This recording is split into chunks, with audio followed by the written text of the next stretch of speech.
जय श्री हरि विष्णु। स्वागत है आपका हमारे चैनल साधना भक्ति पाठ में। भक्तों, आज हम सुनेंगे पापों को नाश करने वाली, पुण्य और मोक्ष प्रदान करने वाली पवित्र अपरा एकादशी व्रत कथा। मान्यता है कि इस एकादशी का व्रत और कथा श्रद्धा से सुनने मात्र से मनुष्य के जन्म जन्मांतर के पाप नष्ट हो जाते हैं और भगवान विष्णु की कृपा प्राप्त होती है। तो आइए श्रद्धा और भक्ति के साथ आरंभ करते हैं अपरा एकादशी की दिव्य कथा। ओम नमो भगवते वासुदेवाय। श्री विष्णवे नमः। श्री हरे नमः। ज्येष्ठ मास के कृष्ण पक्ष की एकादशी को अपरा एकादशी कहते हैं। इसे अचला एकादशी भी कहा जाता है। अपरा का अर्थ होता है जिसका कोई पार ना हो, जो अपार पुण्य देने वाली हो। इस एकादशी का व्रत करने से मनुष्य के समस्त पाप नष्ट हो जाते हैं। ब्रह्म हत्या, गौ हत्या, झूठ बोलना, पर निंदा, कूट साक्षी देना, ये सब महापाप भी इस व्रत के प्रभाव से भस्म हो जाते हैं। जो मनुष्य किसी तीर्थ में नहीं गया, जिसने कोई यज्ञ नहीं किया, जिसने जीवन में कोई पुण्य नहीं किया, वह भी इस एकादशी के व्रत करके मोक्ष प्राप्त कर सकता है। महाभारत काल की बात है। एक दिन धर्मराज युधिष्ठिर ने भगवान श्री कृष्ण से प्रश्न किया, हे माधव, हे जगत पालक, आप समस्त लोगों के स्वामी हैं। आपकी कृपा से मुझे अनेक एकादशी का महात्मा ज्ञात हुआ। मैं आपसे ज्येष्ठ कृष्ण पक्ष की एकादशी के विषय में जानना चाहता हूँ। इस एकादशी का क्या नाम है, इसके व्रत से क्या फल मिलता है और इसकी कथा क्या है? कृपया विस्तार पूर्वक बताइए। भगवान श्री कृष्ण मुस्कुराए और बोले, हे राजन, हे धर्मराज, आपने अत्यंत उत्तम प्रश्न किया। जो मनुष्य इस एकादशी का महात्म्य सुनता है, उसे भी 1000 गोदान का फल मिलता है। यह एकादशी अपरा एकादशी के नाम से विख्यात है। इसे अचला एकादशी भी कहते हैं, क्योंकि इसका फल कभी नष्ट नहीं होता। यह अचल है, स्थायी है। इस एकादशी के व्रत के अनुसार सुनकर आप चकित रह जाएंगे। जो पुण्य कुरुक्षेत्र में स्नान करने से, काशी में निवास करने से, गंगा सागर में डुबकी लगाने से मिलता है, वही पुण्य इस एकादशी के व्रत से प्राप्त होता है। जो पुण्य बद्रीनाथ के दर्शन से, पुष्कर में स्नान से और गया में पिंड दान से मिलता है, वह सब पुण्य इस व्रत से सम्मिलित है। अब मैं आपको इस एकादशी की कथा सुनाता हूँ, ध्यान से सुनिए। प्राचीन काल में महिध्वज नाम के एक महान धर्मात्मा राजा थे। वे बड़े न्याय प्रिय, प्रजापालक और भगवान विष्णु के परम भक्त थे। उनके राज्य में प्रजा सुखी थी, धर्म की रक्षा होती थी और चारों ओर समृद्धि थी। राजा महिध्वज का एक छोटा भाई था जिसका नाम था वज्रध्वज। वज्रध्वज स्वभाव से दुष्ट, क्रूर और अधर्मी था। वह अपने बड़े भाई से ईर्ष्या करता था। उसके मन में सदा यही विचार रहता था, मेरा भाई इतना बड़ा राज्य क्यों है, सारी प्रजा उसकी प्रशंसा क्यों करती है, मुझे इससे अधिक मान सम्मान मिलना चाहिए। धीरे धीरे ईर्ष्या की अग्नि वज्रध्वज के हृदय में बढ़ती गई। एक दिन उसने एक भयंकर पाप करने का निश्चय किया। रात के अंधेरे में जब सारी दुनिया सो रही थी, वज्रध्वज ने अपने ही बड़े भाई राजा महिध्वज की हत्या कर दी। यह भ्रात हत्या का महापाप था। इससे पाप और क्या ही हो सकता है। वज्रध्वज ने राजा महिध्वज के शव को जंगल में एक पीपल के वृक्ष के नीचे गाड़ दिया और राज्य पर अधिकार कर लिया। भ्रात हत्या के पाप और अचानक मृत्यु के कारण राजा महिध्वज की आत्मा को शांति नहीं मिली। वे प्रेत बन गए और उसी पीपल के वृक्ष के नीचे निवास करने लगे जहां उनका शव दफनाया गया था। प्रेत रूप में राजा महिध्वज बड़े दुखी थे। वे ना खा सकते थे, ना पी सकते थे, ना किसी से मिल सकते थे। पशु पक्षी उन्हें देखकर भाग जाते थे। राहगीर उस पीपल के पेड़ के पास से डरते थे। राजा महिध्वज की आत्मा रात दिन विलाप करती रहती थी, हे भगवान, मैंने ऐसा क्या किया जो मुझे यह दशा मिली। मैंने तो सदा धर्म का पालन किया, प्रजा की सेवा की, निर्धनों को दान दिया, किंतु मेरे ही छोटे भाई ने मुझे कष्ट दिया। हे प्रभु, मुझे इस प्रेत योनि से मुक्ति दिलाइए। लेकिन उनकी पुकार सुनने वाला कोई नहीं था। कुछ समय बाद उस वन से महान ऋषि धौम्य गुजर रहे थे। वह परम ज्ञानी थे, त्रिकालदर्शी थे। उनकी दिव्य दृष्टि से कुछ भी छुपा नहीं था। जैसे ही वे उस पीपल के वृक्ष के पास पहुंचे, उन्होंने अपनी दिव्य शक्ति से देखा कि इस वृक्ष के नीचे एक महान राजा की आत्मा प्रेत रूप में निवास कर रही है। ऋषि धौम्य रुक गए। उन्होंने करुणा पूर्वक उस प्रेत से पूछा, हे आत्म, तुम कौन हो? तुम्हारा नाम क्या है? तुम किस राजवंश के हो? किस कारण से तुम्हें ये प्रेत योनि प्राप्त हुई है? प्रेत रूपी राजा महिध्वज ने अत्यंत दुखी स्वर में कहा, हे महर्षि, आपके चरणों में मेरा प्रणाम। मेरा नाम महिध्वज है। मैं इस राज्य का धर्मात्मा राजा हूँ। मेरे दुष्ट भाई वज्रध्वज ने रात के अंधेरे में मेरी हत्या करके मुझे इसी वृक्ष के नीचे दफना दिया और राज्य हड़प लिया। तब से मैं इस प्रेत योनि में भटक रहा हूँ। हे महर्षि, आप महान ज्ञानी हैं, कृपया मुझे इस कष्ट से मुक्ति बताइए। ऋषि धौम्य के हृदय में करुणा उमड़ आई। उन्होंने कुछ क्षण ध्यान किया और फिर बोले, हे राजन, तुम्हारे साथ बहुत अन्याय हुआ है। तुम धर्मात्मा हो, किंतु भ्रात हत्या के पाप के भागी होने के कारण तुम्हारी आत्मा अशांत है। चिंता मत करो, इस प्रेत योनि से मुक्ति का एक उपाय है, अपना एकादशी का व्रत और उसका पुण्य। ऋषि धौम्य बोले, हे राजन, ज्येष्ठ मास के कृष्ण पक्ष की एकादशी को अपरा एकादशी कहते हैं। मैं तुम्हारी मुक्ति के लिए यह व्रत करूंगा, इसका संपूर्ण पुण्य तुम्हें अर्पित करूंगा। भगवान विष्णु की कृपा से तुम्हें प्रेत योनि से अवश्य मुक्ति मिलेगी। इसके बाद ऋषि धौम्य ने विधि पूर्वक अपरा एकादशी का व्रत किया। दशमी की रात से ही उन्होंने संकल्प लिया, ब्रह्म मुहूर्त में उठकर स्नान किया, भगवान विष्णु की पूजा की, पीले फूल चढ़ाए, तुलसी अर्पित की, दीप जलाए, धूप अगरबत्ती लगाई, पूरे दिन उपवास रखा, भगवान विष्णु के नाम का जप करते रहे, रात को जागरण किया और भगवान के गुणों का गान करते रहे। द्वादशी के प्रातः पुनः स्नान करके भगवान विष्णु की पूजा की, ब्राह्मणों को भोजन कराया और दान दिया। फिर ऋषि धौम्य उस पीपल के वृक्ष के पास आए और हाथ में जल लेकर संकल्प किया, हे भगवान विष्णु, मैंने अपना एकादशी का व्रत विधि पूर्वक किया है। इस व्रत का जो भी पुण्य मुझे प्राप्त हुआ है, वह संपूर्ण पुण्य में राजा महिध्वज को समर्पित करता हूँ। हे प्रभु, इस पुण्य के प्रभाव से राजा महिध्वज को प्रेत योनि से मुक्ति प्रदान करें।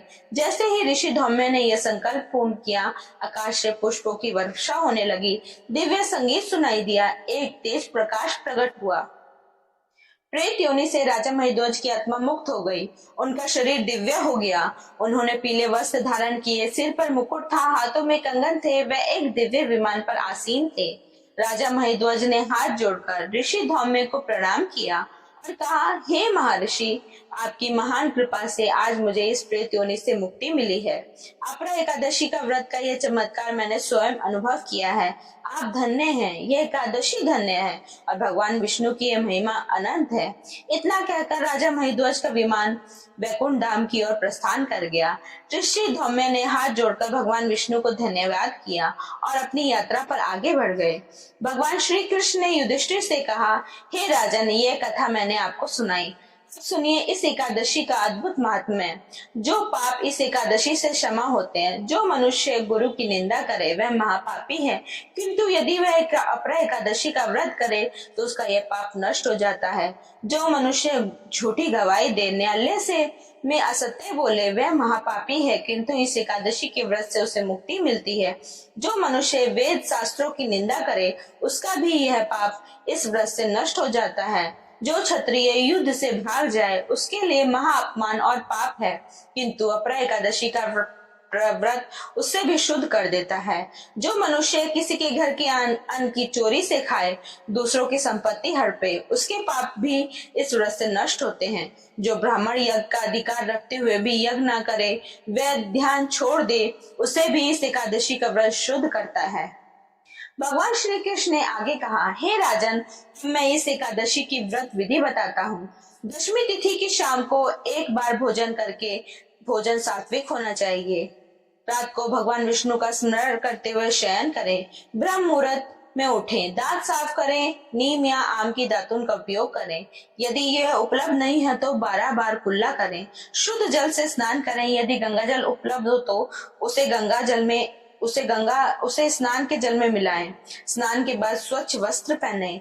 पीले वस्त्र विशेष रूप से शुभ होते हैं। पूजा स्थान को साफ करें। भगवान विष्णु या श्री कृष्ण की मूर्ति या चित्र स्थापित करें। पंचोपाचार या षोडशोपाचार से पूजा करें।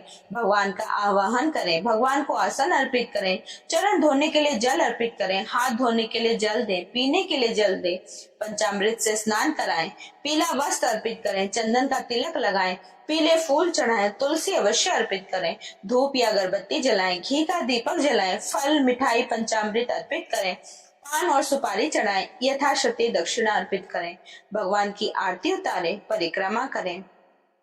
पूरे दिन भगवान विष्णु के नाम का जप करें। ओम नमो भगवते वासुदेवाय। हरे राम राम राम हरे हरे, हरे कृष्ण कृष्ण कृष्ण हरे हरे। विष्णु सहस्त्र नाम का पाठ करें, भागवत का पाठ करें, एकादशी की कथा सुने या सुनाएं। एकादशी की रात जागरण करने में विधान है। भगवान का भजन कीर्तन करें, रात को भजन मंडली में शामिल हों। यदि अकेले हैं तो भगवान की स्तुति करें, नाम जप करें। द्वादशी को ब्रह्म मुहूर्त में उठकर स्नान करें, भगवान विष्णु की पूजा करें, फिर किसी ब्राह्मण या जरूरतमंद को भोजन कराएं और दान दें। इसके बाद स्वयं पारण करें। पारण का समय द्वादशी तिथि में ही होना चाहिए। भगवान श्री कृष्ण ने युधिष्ठिर को बताया कि एकादशी में क्या ना करें। चावल ना खाएं, दूसरों की निंदा ना करें, झूठ ना बोलें, क्रोध ना करें, किसी का दिल ना दुखाएं, बाल दाढ़ी ना कटवाएं, तेल ना लगाएं, दिन में सोए नहीं, ब्रह्मचर्य का पालन करें। भगवान श्री कृष्ण ने कहा, हे राजन, इस एकादशी की महिमा इतनी अपार है, जो पुण्य बद्रीनाथ धाम के दर्शन से मिलता है वह इस व्रत से मिलता है। जो पुण्य पुष्कर में कार्तिक स्नान से मिलता है वह इस व्रत से मिलता है।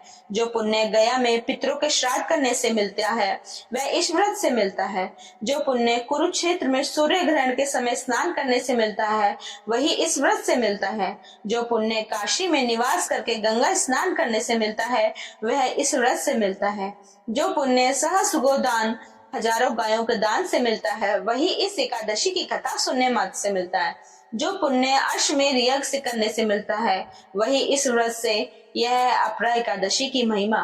भगवान श्री कृष्ण ने विशेष रूप से कहा, हे राजन, एकादशी को तुलसी के पत्ते अवश्य अर्पित करें। भगवान विष्णु को तुलसी अत्यंत प्रिय है। जो मनुष्य भगवान विष्णु को तुलसी दल अर्पित करता है उसे 1000 कमल फूल चढ़ाने का फल मिलता है। किंतु ध्यान रखें, एकादशी को तुलसी के पत्ते तोड़े नहीं। दशमी की शाम को ही तुलसी के पत्ते एकत्र कर लें। एकादशी को उन्हीं पत्तों का उपयोग करें। श्री कृष्ण ने कहा, हे धर्मराज, जो व्यक्ति इस अपरा एकादशी का व्रत श्रद्धा पूर्वक करता है उसके सातों जन्मों का पाप नष्ट हो जाते हैं। उसके पितृ जो भी योनि में हो उन्हें सद्गति मिलती है। उसके घर में सुख समृद्धि आती है। उसे संतान की प्राप्ति होती है। उसकी आयु बढ़ती है। वह रोग मुक्त होता है। मृत्यु के बाद वह बैकुंठ को प्राप्त होता है। भगवान श्री कृष्ण ने कहा, हे राजन युधिष्ठिर, मैंने आपको अपरा एकादशी की संपूर्ण कथा और महात्म्य सुनाया। राजा महिध्वज जैसे महापापों के शिकार को भी इस एकादशी के पुण्य से मुक्ति मिल गई। तो जो मनुष्य स्वयं इस व्रत को करे उसका तो कहना ही क्या। तो जो इस कथा को पढ़ता है या सुनता है उसे भी वही फल मिलता है जो व्रत करने से मिलता है। यह सब भगवान विष्णु की अपार कृपा का प्रमाण है। इसलिए हे राजन, आप और आपके परिजन, आपकी प्रजा सभी इस एकादशी का व्रत करें, भगवान विष्णु की कृपा प्राप्त करें। युधिष्ठिर ने हाथ जोड़कर कहा, भगवान श्री कृष्ण को प्रणाम किया और कहा, हे प्रभु, आपने जो ज्ञान दिया वे अमूल्य है। मैं इस व्रत को अवश्य करूंगा और अपने राज्य को मैं इसका प्रचार अवश्य करूंगा। हे भगवान विष्णु, इस अपरा एकादशी के व्रत और कथा के पुण्य से हमें और हमारे समस्त परिजनों को आपकी कृपा प्राप्त हो। हमारे सभी पापों का नाश हो। हमारे पितरों को सद्गति मिले। हमारे घर में सुख शांति और समृद्धि बनी रहे। हे प्रभु, हमें आपके चरणों में कमलों का स्थान दीजिए। जय श्री हरि, जय अपरा एकादशी माता की जय। बोलो हरि ओम तत्सत। तो भक्तों, यह थी पापों को नाश करने वाली पावन अपरा एकादशी व्रत कथा। यदि आप भी भगवान विष्णु की कृपा पाना चाहते हैं तो श्रद्धा और विश्वास के साथ इस व्रत को अवश्य करें। अगर आपको वीडियो पसंद आया हो तो इसे लाइक करें, शेयर करें और हमारे चैनल साधना भक्ति पाठ को सब्सक्राइब करना ना भूलें। जय श्री हरि विष्णु, जय लक्ष्मी नारायण, जय एकादशी माता।